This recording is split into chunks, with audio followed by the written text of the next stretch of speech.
आज सुनते हैं सोमवती अमावस्या व्रत कथा।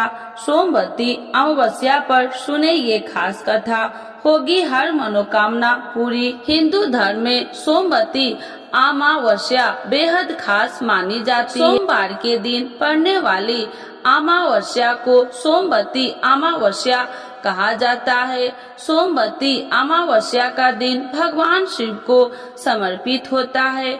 मान्यता के अनुसार आज के दिन जो भी व्यक्ति व्रत रखता है या पितरों को तर्पण करता है, उसकी सभी मनोकामनाएं पूरी होती है। सोमवती अमावस्या के दिन स्नान दान का भी महत्व होता है। कहते हैं कि सोमवती अमावस्या के दिन व्रत कथा सुनना बेहद शुभ माना जाता है। आइए सुनते हैं सोमवती अमावस्या की खास कथा। तो एक बार बोलिए प्रेम से शिव जी की जय, माता पार्वती की जय। एक गरीब ब्राह्मण परिवार था। उस परिवार में पति पत्नी के अलावा एक पुत्री भी थी।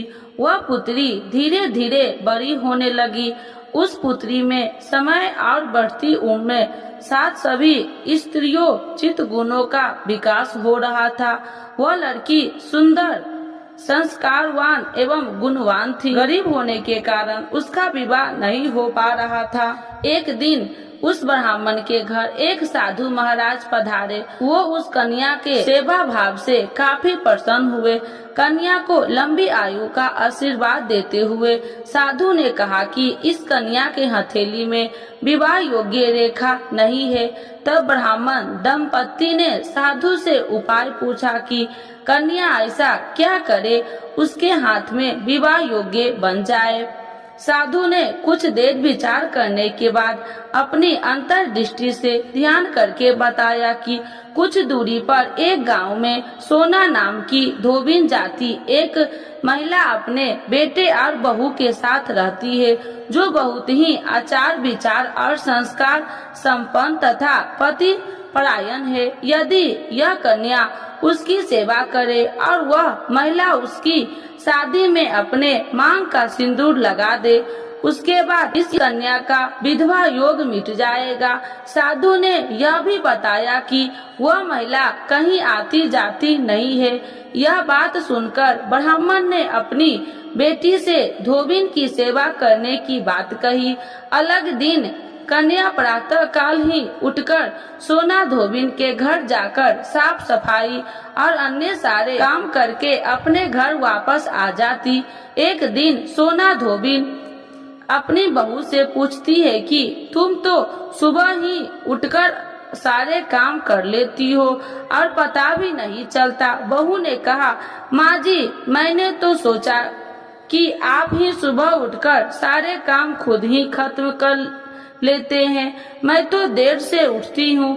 इस पर दोनों सास बहू निगरानी करने लगी कि कौन है जो सुबह की घर का सारा काम करके चला जाता है। कई दिनों के बाद धोबिन ने देखा कि एक कन्या मुंह अंधेरे घर में आती है और सारे काम करने के बाद चली जाती है। तब वह जाने लगी तो सोना धोबिन उसके पैर पर गिर पड़ी। पूछने लगे कि आप कौन है और इस तरह छुपकर मेरे घर की चारकी क्यों करती है। तब कन्या ने साधु द्वारा कही गई सारी बात बता दी। सोना धोबिन अपनी पति परायण थी, उसमें तेज था। वह तैयार हो गई। सोना धोबिन के पति थोड़ा अस्वस्थ थे।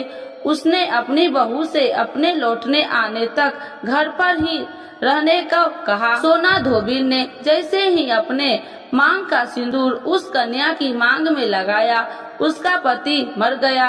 उसके इस बात का पता चल गया। वह घर से निराजल ही चली थी। वह सोचकर कि रास्ते में कहीं पीपल का पेड़ मिलेगा तो उसे भबरी देकर और उसकी परिक्रमा करके ही जल ग्रहण करेगी। उस दिन सोमवती अमावस्या थी। ब्राह्मण के घर मिले पकवान की जगह उसने ईंट के टुकड़े से 108 बार भवरी देकर 108 बार पीपल के पेड़ की परिक्रमा की और उसके बाद जल ग्रहण किया। ऐसा करते ही उसके पति ने मुर्दा शरीर में वापस जान आ गई। धोबिन का पति वापस जीवित हो उठा। इसलिए सोमवती अमावस्या के दिन से शुरू करके जो व्यक्ति हर अमावस्या के दिन भवरी देता है उसके सुख और सौभाग्य में वृद्धि होती है। पीपल के पेड़ में सभी देवी देवताओं का वास होता है, अतः जो व्यक्ति हर अमावस्या को न कर सके वह सोमवार को पड़ने वाली सोमवती अमावस्या के दिन 108 वस्तुओं की भवरी देकर सोना धोबिन और गौरी गणेश का पूजन करता है, उसे अखंड सौभाग्य की प्राप्ति होती है। ऐसी प्रचलित परंपरा है कि पहली सोमवती अमावस्या के दिन दान, पान, हल्दी, सिंदूर और सुपारी की भवरी दी जाती है। इसके बाद की सोमवती अमावस्या को अपने सामर्थ्य के हिसाब से फल, मिठाई, सुहाग सामग्री, खाने की सामग्री इत्यादि का भवरी दी जाती है और फिर भवरी पर चढ़ाया गया सामान किसी सुपात्र ब्राह्मण, ननद या भांजे को दिया जा सकता है। यह ध्यान रखे यह भवरी का सामान अपने गोत्र या अपने से निम्न गोत्र का दान नहीं देना चाहिए। तो एक बार बोलिए प्रेम से शिव जी की जय, माता पार्वती की जय की आरती। जय शिव ओमकारा स्वामी, जय शिव ओमकारा, ब्रह्मा विष्णु सदा शिव अर्धांगी धारा। ओम जय शिव ओमकारा, एकानन चतुरानन पंचानन राजे, स्वामी पंचानन राजे, हंसासन गरुड़ासन विषवाहन साजे।